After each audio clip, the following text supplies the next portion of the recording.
ಅನ್ಸಲ್ವಾ ನಿಮಗೆ? 11 ವರ್ಷದಿಂದ ಇವ್ರದೇ camera, ಇವ್ರದೇ TV, Covid ಇದ್ದಾಗ ಇವರೇ ಕಾಣಿಸ್ಕೊಳ್ತಾರೆ, ವಾರ್ ಬಂದಾಗ ಇವರೇ ಕಾಣಿಸ್ಕೊಳ್ತಾರೆ. ಎಲ್ಲ ವಿಷಯದಲ್ಲಿ ಮೋದಿ ಬಿಟ್ಟರೆ ಬೇರೆ ಇದೆಯಾ ದೇಶದಲ್ಲಿ? ಗ್ರಾಮ ಪಂಚಾಯತಿಯಲ್ಲಿ ನೀರು ಬಂದರೂ ಕೂಡ ಮೋದಿ ಸಾಹೇಬ್ರನ್ನ ತೋರಿಸ್ತೀರಿ ನೀವು. ಆ ಲೆಕ್ಕಕ್ಕೆ ಇವತ್ತು ಮೋದಿಯವರ ಎಫೆಕ್ಟ್ ಇದೆ. ಮೋದಿಯವ್ರು ಬಿಟ್ಟರೆ what else we have shown last 11 years? We have not spoken the reality of this country. We never want to pose any wrong question, right questions to the government. So in last 11 years everything absolutely is perfect. ಕೇಂದ್ರ ಸರ್ಕಾರದಿಂದ ಯಾವುದೇ ರೀತಿ ತಪ್ಪು ಇಲ್ಲ, ಏನೂ ಆಗೇ ಇಲ್ಲ, ಎಲ್ಲದಕ್ಕೂ ಕೇಂದ್ರ ಸರ್ಕಾರ ಪರ್ಫೆಕ್ಟ್ ಇದೆ. ಇದೇ ರೀತಿಯಾದಂಥ ಬಿಂಬಿಸ್ತಾನೆ ಹೋಗ್ತಾ ಇದ್ದೀರಿ. ಇವತ್ತು ಯಾವ ವಿಷಯ ಚರ್ಚೆ ಮಾಡೋಣ ಆಯಿತು. ಇವತ್ತು why are we not talking about security lapse? ಇವತ್ತು ವಾರ್ ಮುಗೀತು, ವಾರ್ ಅಂತ ಸೀಸ್ ಫೈರ್ ಆಗಿದೆ. ಇವತ್ತು ಮತ್ತೆ ಸೆಕ್ಯೂರಿಟಿ ಲ್ಯಾಬ್ಸ್ ಬಗ್ಗೆ ಯಾರು ಕೇಳಬೇಕು?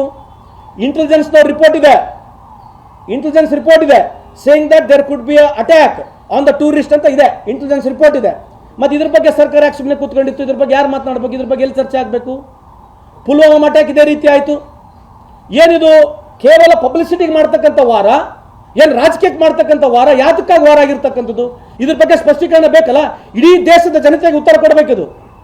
ಇಡೀ ದೇಶಕ್ಕೆ ಜನಕ್ಕೆ ಉತ್ತರ ಕೊಡ್ತಕ್ಕಂಥದ್ದು ಆಗ್ಬೇಕು ವಿನಾ ಹೊರತು ಏನು ಇವ್ರು ತೊಗೊಂಡಿರ್ತಕ್ಕಂಥದ್ದು, ಇವ್ರು ಮಾಡಿರ್ತಕ್ಕಂಥ ನಿರ್ಣಯಗಳಿಗೆಲ್ಲ ಈ ದೇಶದ ಜನ ಒಪ್ಬೇಕಂತ ಏನಿಲ್ಲಲ್ಲ.